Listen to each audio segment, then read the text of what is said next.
Hello everyone, welcome to SESH publication. So today we are having Seema Walia ma'am with us. Firstly, I would like to congratulate you ma'am कि आपकी book हमारी publication के साथ में publish हो चुकी है and now this book is live on all the platforms, Amazon और भी सब जगह. So how are you feeling ma'am?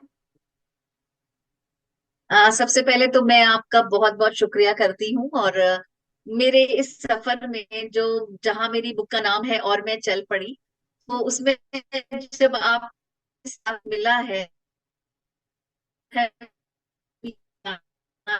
मुझे खुशी हो रही है।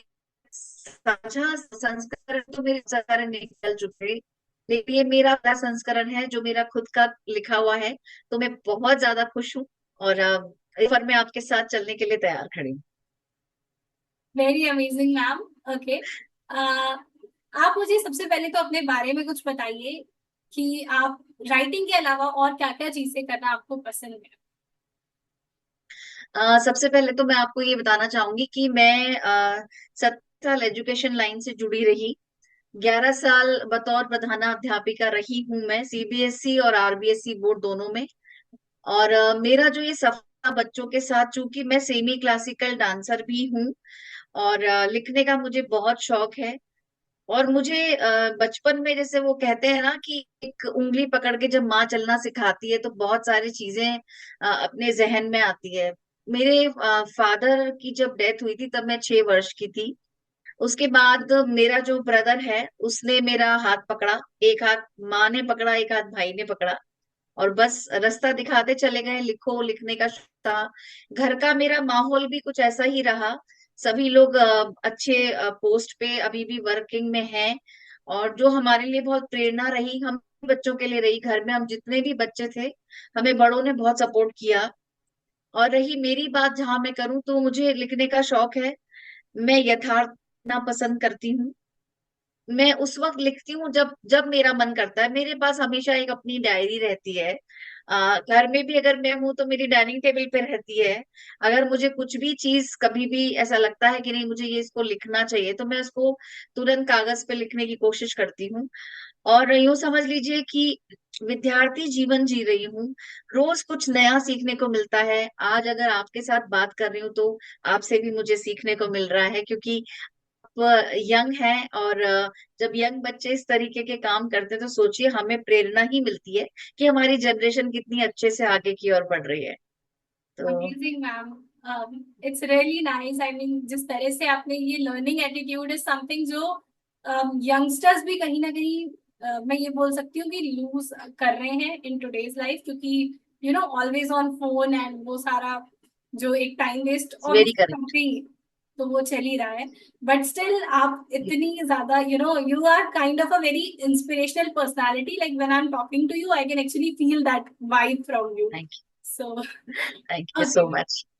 या so I would like to ask you, जैसे ही आपने काफी सारी, पहले तो आपने इतने सारे अपने टैलेंट्स के बारे में बताया कि आपको जी डांसिंग भी पसंद है and then you write as well और वो भी इतना अच्छा. Then you are also an educationist. So जी। I would like to ask you कि लाइक बच्चों से आपका जो इंटरेक्शन है वो काफी सालों का है, और एजुकेशन सिस्टम में कहीं ना कहीं अगर हम देखें तो even in today's time there is kind of lots of मतलब, और ऑब्वियसली हमेशा रहेगा भी थोड़ा बहुत तो हमेशा, क्योंकि इम्प्रूवमेंट के चांसेस होते हैं. तो आपके हिसाब से कौन सी ऐसी कमियां हैं अभी एजुकेशन सिस्टम में जिन पे हमें वर्क करना बहुत जरूरी है, और वो भी जल्द से जल्द वर्क करना जरूरी है. सो उसके बारे में कुछ बताइए. बहुत अच्छा क्वेश्चन किया है आपने। मुझे ऐसा लगता है, हालांकि अभी स्कूल्स के अंदर बच्चों को बहुत मोटिवेट किया जा रहा है। जैसे प्रधानमंत्री नरेंद्र मोदी साहब ने कहा था कि स्किल के ऊपर काम करना बहुत जरूरी है। तो वो जो स्किल का काम है वो सच में कहीं पीछे छूट गया था। हम केवल फिजिक्स, केमिस्ट्री, हिस्ट्री, इकोनॉमिक्स इसी में ही बंद गए थे। अब हमें इससे बाहर निकलने का मौका मिला है। बच्चे अपने लिए एक अच्छा रास्ता चुन सकते हैं।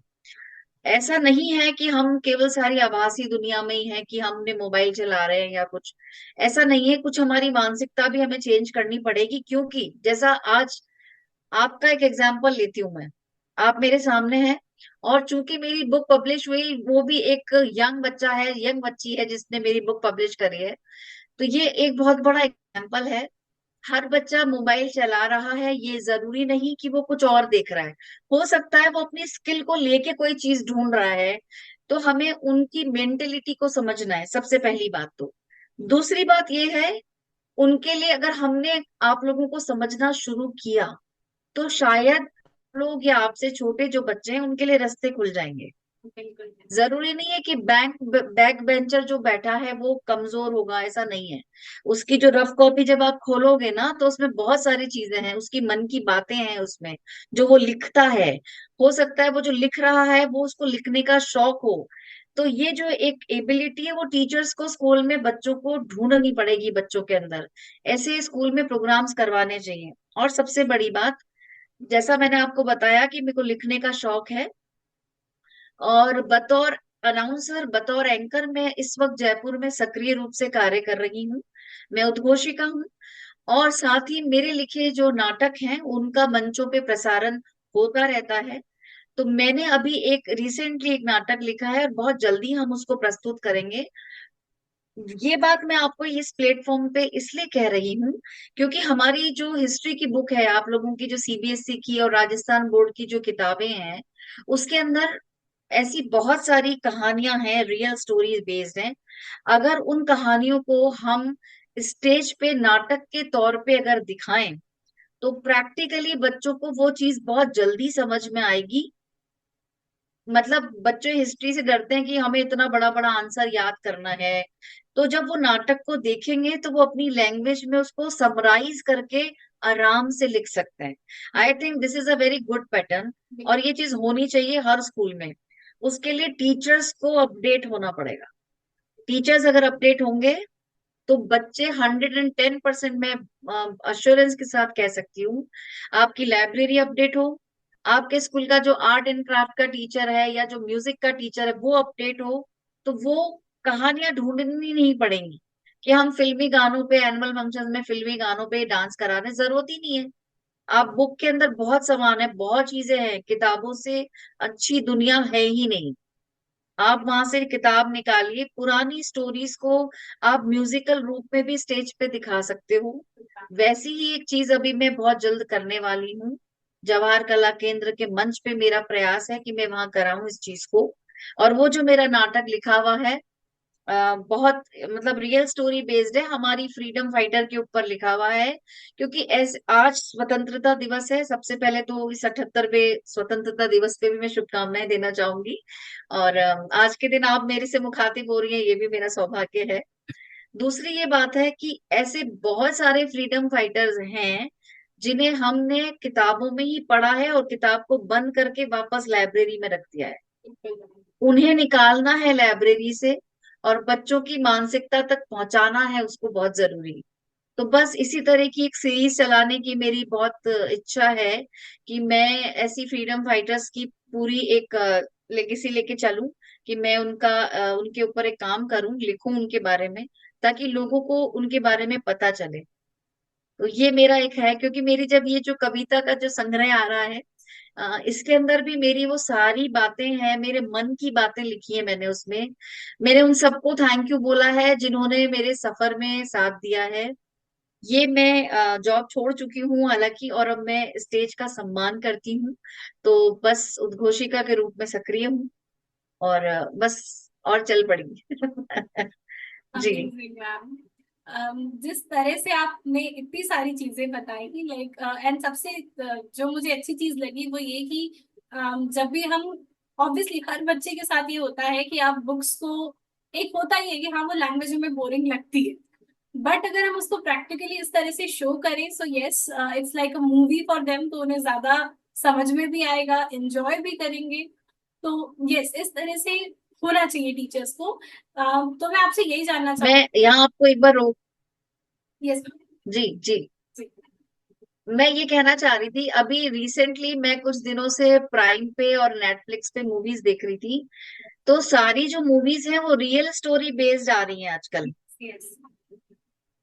है ना। तो वो चीजें आप लोगों ने पढ़ी हैं, पहले बुक्स में थी वो, और अब उनके ऊपर जब पिक्चर बन रही है तो आप लोगों को, हाँ। हम लोगों को बहुत जल्दी वो चीज समझ में आ रही है। जैसे अब्दुल कलाम आजाद साहब ने कहा था, जब उनके टीचर ने उनको जब उन्होंने बोला कि मुझे तो एयर रॉकेट उड़ाना है, उनको किताब समझ नहीं आ रही थी, तो उनके जो टीचर थे अब्दुल कलाम आजाद साहब के, उन्होंने कहा था मैं तुम्हें प्रैक्टिकली जो चीज समझाऊंगा तुम्हें वो समझ आएगी। तब वो उनको समुन्दर के किनारे लेकर गए और बताया कि पक्षी कैसे उड़ता है, कैसे वो उड़ान भरता है। वहीं से अब्दुल कलाम आजाद ने अपना रास्ता चुना कि मुझे तो मिसाइल मैन ही बनना है। जिस तरह से ये पक्षी धरती से पंख को कैसे लेके जा रहा है, मुझे भी मिसाइल उड़ानी है। और वहां से उनकी शुरुआत हुई। तब उन्होंने कहा था कि जितना हम प्रैक्टिकली नॉलेज लेंगे उतना ही जल्दी हमें समझ आएगा। तो ये मेरा कहना है छोटा सा। Amazing ma'am. जी। सीरियसली आपने ये जो पूरा इंसिडेंट बताया, आई थिंक अपने आप में काफी इंस्पिरेशनल है ये। So yes, thank you so जी। Much for this. Okay ma'am, so I would like to ask you, जिस तरह से आप मतलब हम ये जो आपने एक मतलब इस स्टोरी से जो मुझे जो मेरा माइंड सबसे ज्यादा एक जगह पे गया, that is teacher student relation, right. वो रिलेशन होना बहुत जरूरी है कि टीचर बच्चे को समझे, क्योंकि एक हमने काफी टाइम मतलब अगर मैं मेरे खुद की भी स्कूलिंग वाला टाइम की बात बताऊं तो उस टाइम पे ये होता था कि जो बच्चे अच्छे हैं पढ़ाई में, यस उन पे तो मतलब ऑब्वियसली टीचर का ध्यान रहेगा ही, लेकिन जो अच्छे नहीं है बिल्कुल। वो अपने आप ही और ज्यादा पीछे पीछे होते ही जाते थे, मतलब उनका इंटरेक्शन ही टीचर से एकदम बंद या कम, बहुत ही कम, या हो भी रहा है तो डांट सुनने के लिए। तो बिल्कुल।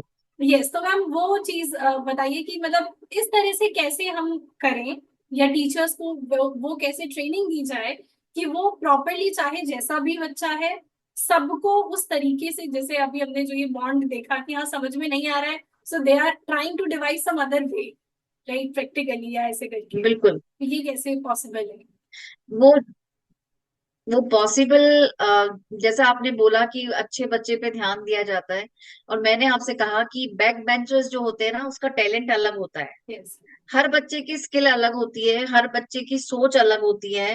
हो सकता है वो जो पीछे बैठा है, आपने अल्बर्ट आइंस्टीन के बारे में सुना ही है ना, बिल्कुल मैम। न्यूटन के बारे में भी सुना है। अगर आप उनकी जर्नी देखेंगे तो उन्होंने कोई हाई एजुकेशन नहीं ली, किसी ने भी। लेकिन उनके बनाए हुए रूल्स, उनके बनाए हुए लॉज को हम पढ़ रहे हैं। आज भी हम पढ़ रहे हैं और कोशिश कर रहे हैं कि उस पे काम करें। लेकिन ये जरूरी नहीं है कि हर बच्चा एक जैसा हो। तो स्किल के ऊपर काम करना बहुत जरूरी है, बकायदा क्लासेस लगनी ही चाहिए इस चीज की। और पेपर का जो पैटर्न है, सीबीएसई ने एक रूल डाल रखा है, और मुझे नहीं लगता कि हर स्कूल उसको फॉलो कर रहा है। सीबीएसई ने एक रूल डाला था 2019 में, मार्च में। सीबीएसई की तरफ से एक लॉ आया था कि स्किल क्लासेस जो होती है स्किल डेवलपमेंट की, वो आपको स्कूल में करनी है। और जो बच्चे होते हैं उनकी एबिलिटी के अकॉर्डिंग उनका पेपर बनाया जाए, और उसी के अकॉर्डिंग उनको मार्क्स दिए जाएं। क्योंकि जरूरी नहीं है, कोई अच्छा लिसनर होता है, कोई अच्छा बोल सकता है। जो बोल सकता है जरूरी नहीं कि वो लिखता हो। और जो लिख रहा है वो हेजिटेट होता है, मुझसे लिखवा लो मैं बोल नहीं सकता। तो दोनों चीजों का जो कॉम्बिनेशन है, एक हेजिटेशन होता है, स्टेज पे जाने का हेजिटेशन है। तो उन बच्चों को उनके स्किल के अकॉर्डिंग उन्हें काम करवाया जाए, उनके ऊपर काम किया जाए।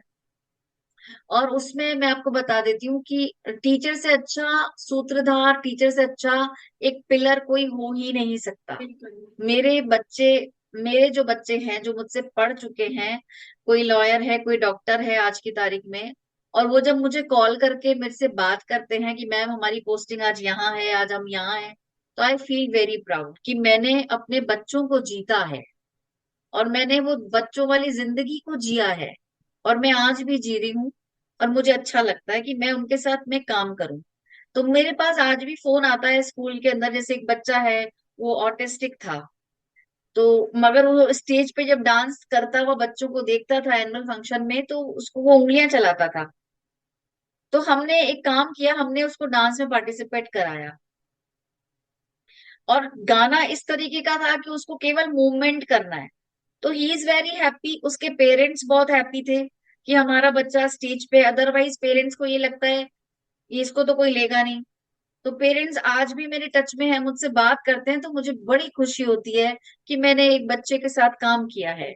वो बच्चा आज पढ़ लिख रहा है, ग्रेजुएट हो चुका है, उसके पेरेंट्स खुश हैं कि वो, आप उसको अभी प्रॉब्लम है, वो आज भी ऑटिस्टिक तो ऑटिस्टिक रहेगा, लेकिन उसके अंदर ये जो एबिलिटी थी कि मुझे स्टेज पे गया, मुझे प्राइज मिला, इन बच्चों को प्राइज देना चाहिए, क्लासेस में स्टार्स देने चाहिए, जो ये घर जाके जैसे और बच्चे बताते हैं कि मुझे 10 आउट ऑफ 10 मिला है, ये भी बच्चे बताएं आज मुझे स्टार मिला है, आज मेरी राइटिंग में मिला है, आज मैंने डिसिप्लिन में था इसलिए मिला है। तो इस तरह की जो स्किल का जो काम है ना, आपको मैं बताऊं, आज भी अगर हमें कहीं से अवार्ड का जो फोन आता है ना कि आपको अवार्ड मिलने वाला होता है, तो ऐसा लगता है कि कॉपी चेक हो गई हमारी और हमें 10 में से 10 मिल रहा है, तो बिल्कुल। We feel very good. Yes. तो वो कहते हैं ना कि एक जो जीरो होता है ना, जीरो की बहुत वैल्यू होती है लाइफ में, चाहे वो सैलरी में लगता है तो भी बड़ी खुशी होती है कि एक जीरो बढ़ गया, बिल्कुल। और जब नंबर 1 के आगे जीरो लगता है तभी बहुत खुशी होती है कि आज हमें 10 मिल गया। तो वही चीज है कि हमें बच्चों के साथ काम करना चाहिए। Amazing ma'am, really amazing.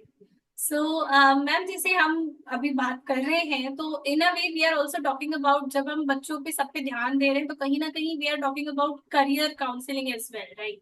क्योंकि बिल्कुल। जैसे हमने बोला कि हर बच्चे का स्किल सेट अलग है, on the basis of that they should be, एक तरह से गाइडेंस की जरूरत तो हर बच्चे को ही होती है कि उन्हें कहाँ, किस फील्ड में जाना चाहिए, कैसे हाँ। करना चाहिए। और अम, ये चलता भी है कि जैसे जनरली हमें जो बताया जाता है, दो चार ही फील्ड्स होती हैं जो हर बच्चे को पता है कि हाँ यही है। इवन पेरेंट्स को भी वही पता है। So on the basis of that उनको डाल दिया जाता है कि हाँ चलो अब तो यही करना है आपको, इवन ट्वेल्थ के बाद भी। एंड वो फिर उस फील्ड में चले भी जाते हैं, बट देन दे रियलाइज कि ये मेरे लिए है ही नहीं।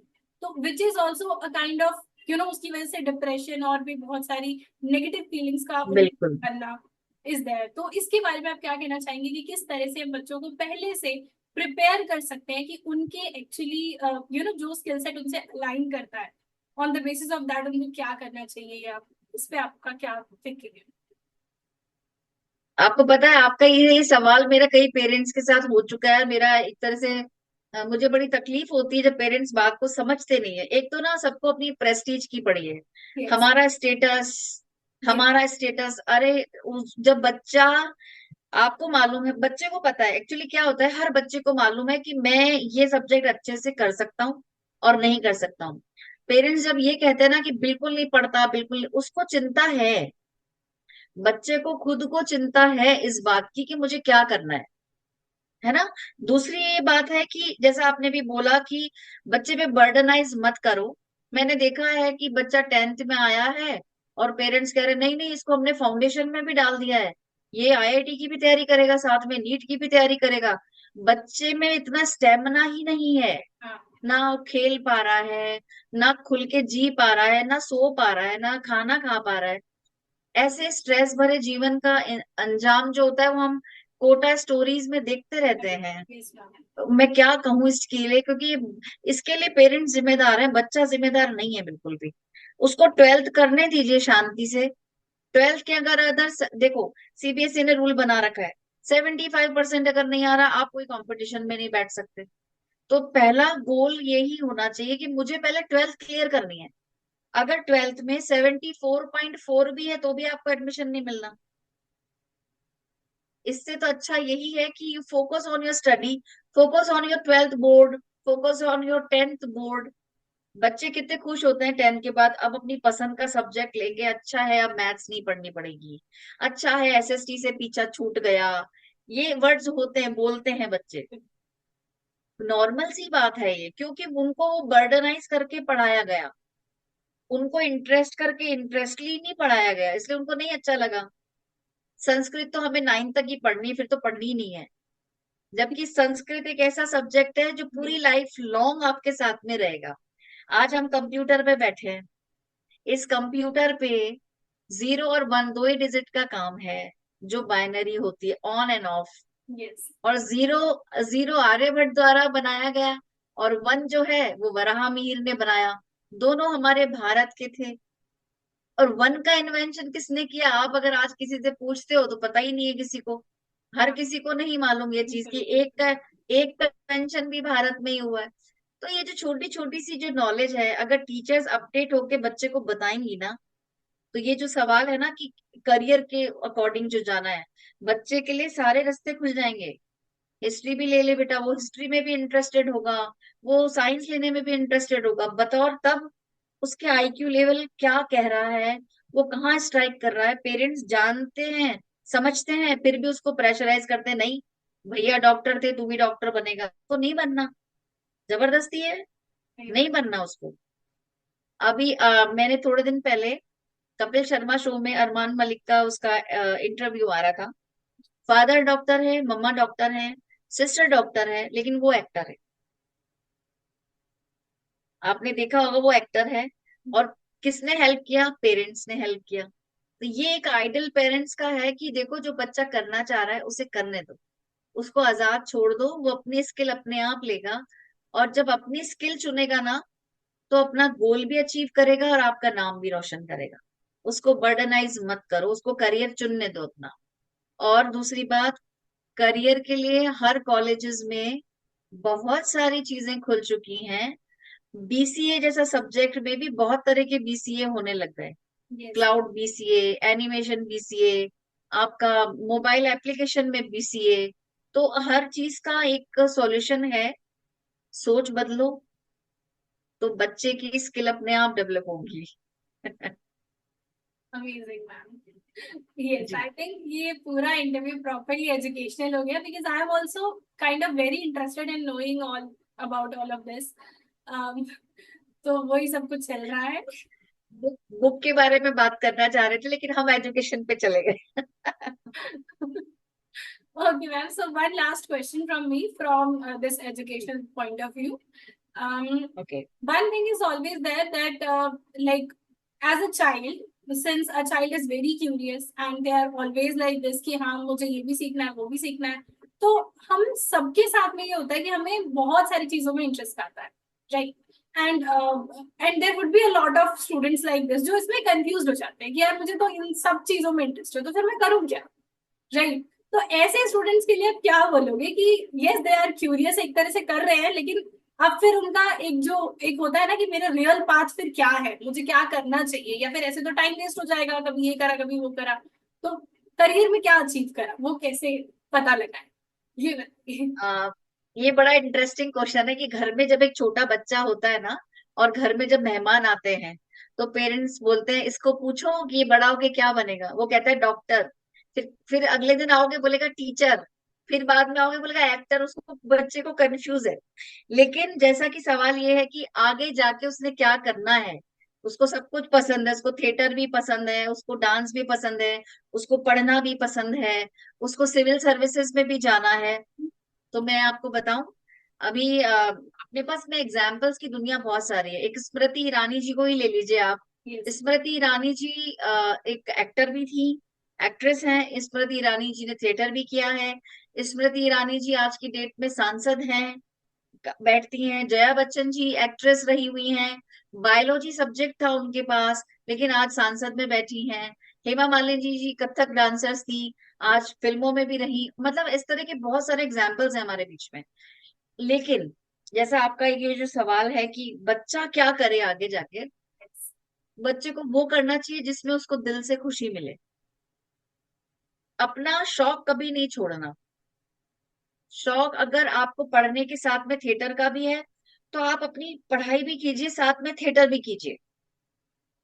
और इसका एग्जाम्पल आप पीयूष मिश्रा जी का ले सकते हैं। पीयूष मिश्रा जी का एग्जाम्पल ले सकते हैं आप।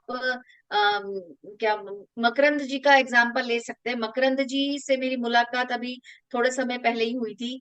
जो जवाहर कला केंद्र में वो आए हुए थे। मैं हालांकि उनसे वर्बली नहीं मिली थी, पर मुझे ये पता है कि वो वहां बैठ के अपने थिएटर को मेडिटेट करते हैं, लेकिन समझते हैं। लेकिन वो पहुंच कहाँ रहे हैं, वो करके कर कर रहे हैं पिक्चर। स्वदेश में आपने उनको देखा होगा। मकरंद जी स्वदेश में शाहरुख खान साहब के साथ में थे, थिएटर आर्टिस्ट हैं। लेकिन उनके लिखे हुए नाटक अगर आप देखें तो वो करते क्या है, उनका मन हॉबी क्या है कि मैं खुद से लिखूं, लोग उसको देखें, उस नाटक को देखें लोग। और वो खुद एक एक्टर के तौर पे एक काम कर रहे हैं, वो काम भी कर रहे हैं, साथ में वो लिख भी रहे हैं। तो करियर की जहां तक बात आती है, तो बच्चे को वो करियर चूज करना चाहिए जिसमें वो कंफर्टेबल हो, जिसमें उसे लगता है कि मैं इसके अंदर कर सकता हूँ, और मैं इसमें प्रूव करके दिखा भी सकता हूँ, और ये मैं अपना शौक भी पूरा कर सकता हूँ। तो उसकी होड़ नहीं है। जैसे कि बहुत सारे एग्जाम्पल है हमारे पास में। नाना पाटेकर साहब, आप उनको सुनिए, उनका इंटरव्यू सुनिए, वो बहुत अच्छे कवि हैं। आशुतोष राणा जी की लिखी हुई कविताएं पढ़िए, आप उनकी बुक पढ़िए। उनकी जब वो डायलॉग डिलीवरी करते हैं तो माइंड ब्लोइंग चीजें। आज वो एक बहुत सफल एक्टर होने के साथ संसद में भी हैं। आशुतोष राणा साहब एक एक्टर भी हैं। पूरा इंसाइक्लोपीडिया है उनकी लिखी हुई, किताबें पढ़िए आप। सोच नहीं सकते क्या लिखते हैं। उनकी हिंदी लाजवाब है। तो अपनी स्किल को वो करिए जिसमें मन खुश हो, और वो करियर चुनिए जिसमें आपको आज की टाइम में ये कह सकती हूँ कि अर्निंग भी हो और आपका शौक भी पूरा हो, और पेरेंट्स की नाक वो कहते हैं ना ऊंची हो, वैसा काम करो। और बहुत फेयर काम करो, शॉर्टकट नहीं अपनाना लाइफ में। स्मूथली जिंदगी को चलाते रहो, बस वो चलती रहेगी, कहीं नहीं अटकोगे। जी मैम, और वैसे ये क्वेश्चन जिस बच्चे के लिए था, बच्ची मैं खुद हूँ। Oh good good good good. Okay ma'am, it was really amazing ma'am, like आपसे इंटरेक्ट करके मुझे पर्सनली बहुत अच्छा लगा, बिकॉज बहुत सारे थैंक यू मेरे सो अपने मच। माइंड में जो जो डाउट्स थे वो सारे एकदम क्लियर होते गए। So yes, now I would like to ask you कि आपकी जो लिखने की जर्नी है वो शुरू कैसे हुई, लाइक फर्स्ट टाइम आपने जो कलम उठाई वो कैसे उठाई और किस उम्र में उठाई? इस उम्र में उठाई? मेरी लाइफ में मेरी बहुत अच्छी सी 3 दोस्त थी, हैं अभी भी। मैं अभी भी उन दोनों तीनों दोस्तों के टच में हूँ। और वो दो दो थी ना, उनमें बहुत अच्छी बनती थी। मैं एक साइड में हो जाती थी क्योंकि वो लोग बहुत लिखती थी। वो लिखती रहती थी और मुझे लगता था कि मैं स्टेज पे भी जाऊं, मैं डांस भी कर लूं, मैं गाना भी गा लूं। तो हम चाइल्डहुड फ्रेंड्स थे, नर्सरी से हम लोग 12th तक साथ में रहे। फिर हमारे रास्ते अलग हुए। मैंने अपनी बाकी की क्वालिफिकेशन शादी के बाद करी। शादी के बाद मैंने अपनी ग्रेजुएशन कंप्लीट किया। शादी के बाद मैंने अपना एमएससी किया। शादी के बाद मैंने बीएड किया। उसके बाद एग्जाम्स भी काफी दिए, गवर्नमेंट एग्जाम्स भी काफी दिए। मैंने आरएस का एग्जाम भी दिया, मैंने सेकंड ग्रेड, थर्ड ग्रेड, सब तरह के एग्जाम्स दिए। बट चूंकि ज्वाइंट फैमिली थी, लिखने का जो आपने कहा, वहां से मेरी शुरुआत हुई लिखने की, जब मैंने पहला दिन एक स्कूल में बतौर टीचर के शुरू किया। 1994 की बात है, मैंने बतौर टीचर एक स्कूल में कदम रखा और वहां से मेरा लिखना शुरू हुआ। लेकिन चूंकि मैंने आपसे कहा कि मैं भी एक स्टूडेंट लाइफ जी रही थी, तो वही एक किताब और उसका रफ पेज, उस पे मैं भी लिखती थी। लेकिन वो रफ पेज कब 2018 में मेरे लिए वो फ्रंट पेज बन गया कि मेरी डायरियां भरती चली गई और मैं लिखती चली गई। और मेरी मम्मी मुझे कहती थी कि मन दुखी है तो भी लिखो, खुश है तो भी लिखो, किसी पे गुस्सा हो तो भी लिखो, और उसके बाद फ्री हो तब उसको पढ़ो। तब तुम्हारा गुस्सा भी चला जाएगा, और जो तुमने लिखा है वो तुम्हें समझ में भी आएगा कि मैंने किसके लिए क्या लिख दिया। किसी को कुछ बुरा कहने की भी इच्छा है ना, उसको लिख दो। तो आपको ये लगेगा कि ये जो मैंने लिखा है ये तो गलत है, मुझे ऐसा नहीं बोलना था। ये जो मैंने लिखा है ये तो बहुत अच्छा है, इसको तो मुझे बोलना चाहिए था। तो वहीं से बस वो तुकबंदी वाली कविताएं लिखनी शुरू करी, 2-2 लाइन, 3-3 लाइन, वो 3 से 4, 4 से 5, ऐसे बस फिर रास्ता बनता चला गया और मैं लिखती चली गई। 2018 से लिख रही हूँ और बहुत खुश हूँ। और मेरे जो बड़े पापा हैं, मेरे ताऊ जी हैं, तो उन्होंने भी मुझे बहुत सपोर्ट किया। वो मुझे कहते थे कि हम छोटे थे जब खाना खा रहे हैं तो भी वो बोलते थे कि लिखो, गेम खेलना है तो लिख के खेलो। वो लिख लिख के अंताक्षरी करवाते थे, स्पेलिंग्स की और इन चीजों की। तो वो लिखने की एक हैबिट थी। लिखना अच्छा था, अच्छा लगता है, अब भी बहुत अच्छा लगता है मुझे लिखना। तो 2018 से मेरी प्रॉपर लिखने की शुरुआत हुई है। ओके मैम, और मैम आपकी जो एंकरिंग की जो ये जर्नी है वो कैसे शुरू हुई, वो आपने कैसे ये जो स्विच करा, how did you do that? Job मेरे को, मैं आपको बताती हूँ, क्योंकि चूंकि मैं अध्यापिका रही हूँ तो बोलने का शौक है ही। वो अभी आपको इस इंटरव्यू से भी पता चल गया होगा कि हम बहुत बोल रहे हैं। लेकिन हाँ, जब मैं मंच पे आती हूँ तो मुझे लगता है कि मैं अपने दिल के सारी बातें कह दूं लोगों तक। तो मैंने पहली बार जब मंच संचालिका के तौर पे काम किया तो मेरे काम को बहुत सराहाया गया। और जब उन मंच पे जब मैंने बोलना शुरू किया तो मेरी लिखी हुई तो जो कविताएं होती थी वो मेरे लिए पंच लाइन का काम करती थी कि मुझे वो कविताएं किस जगह पे बोलनी, क्योंकि स्टेज पे हाँ, शांति नहीं चाहिए। कोई माला पहनाने अगर आ रहा है तो आपको चुप नहीं रहना है, वहां पे वो आपकी कविता की जो 4 लाइन है वो आप सुना दो, ताकि मंच पे लोगों तक मेरी कविताएं जाने लगी। बिल्कुल। तो मुझे ये लगा कि जब मैं अपनी लिखी कविताओं से पूरा एक स्क्रिप्टेड लिख सकती हूँ, तो क्यों ना मैं इसको अपना प्रोफेशन बनाऊं। 30 साल नौकरी करने के बाद मैंने जॉब छोड़ी। मेरे बच्चों ने कहा मम्मा अब आप वो करिए जो आप चाहती हैं, आपने बहुत मेहनत कर ली, अब आप अपने लिए जियो और आपको जो अच्छा लगता है वो करो। तो मंच से मुझे सदा से प्यार रहा है, मंच का बहुत सम्मान करती हूँ, इसीलिए बस चल पड़ी मेरी लाइफ और मैंने उद्घोषिका के तौर पे एक सक्रिय भूमिका निभा रही हूँ आज भी। और मेरा सबसे अच्छा साथ मेरे बहुत अच्छे दोस्तों का रहा। दूसरा सबसे बड़ा जो हाथ रहा वो रहा मेरी संपर्क साहित्य संस्थान का। मेरी इस बुक के जो कवर पेज है उसके ऊपर भी मैंने संपत साहित्य संस्थान आप लिखा हुआ देखेंगी। उसमें अनिल लड्ढा साहब हैं, अध्यक्ष हैं। उन्होंने मुझे बोला कि आप दिशा दी कि तुम आप अपनी एक किताब को छपाइए। और मैंने कहा कि सर अगर आपको लगता है कि मेरे में ये काबिलियत है तो मैं जरूर करूंगी। सर ने कहा नहीं आप करो, हम आपके पीछे खड़े हैं।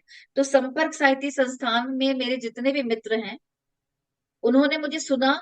मैंने एंकरिंग वगैरह करी वहां पे, बतौर बड़े बड़े मंचों पे मैंने एंकरिंग करी। मुंशी प्रेमचंद सम्मान समारोह में मुझे बतौर उद्घोषिका का एक दायित्व मिला और मैंने उसको बखूबी निभाने का प्रयास किया। मंच से उतरते समय जब बहुत प्रबुद्ध व्यक्ति आपसे आके ये कहता है कि आपने बहुत अच्छी एंकरिंग करी है, तो आप समझ लीजिए कि वो एक अवार्ड से कम नहीं होता, कि बिल्कुल। आपकी बात लोगों के दिल तक पहुंची है। लोग ऑडियंस में से आके जब मुझे ये बोलते हैं कि हम तो जाने वाले थे लेकिन आपको सुना तो रुक गए, बस वही मेरे लिए बहुत बड़ी बात होती है कि उन्होंने मुझे सुना, समझा। और घर जाने के बाद मुझे स्पेशली मेरे फोन नंबर पता करके मुझे कॉल करना शुरू किया कि आपसे बात करना चाह रहे थे। मैंने कोई पब्लिसिटी नहीं करी, ये माउथ पब्लिक हुई, लोगों एक ने दूसरे को कहा, दूसरे ने तीसरे को कहा और ये कारवां बढ़ता चला गया और मैं मेरे लिए वो सभी लोग सारथी बन गए। तो अमेजिंग मैम, वेरी अमेजिंग। आपकी ये जर्नी काफी इंस्पायरिंग है।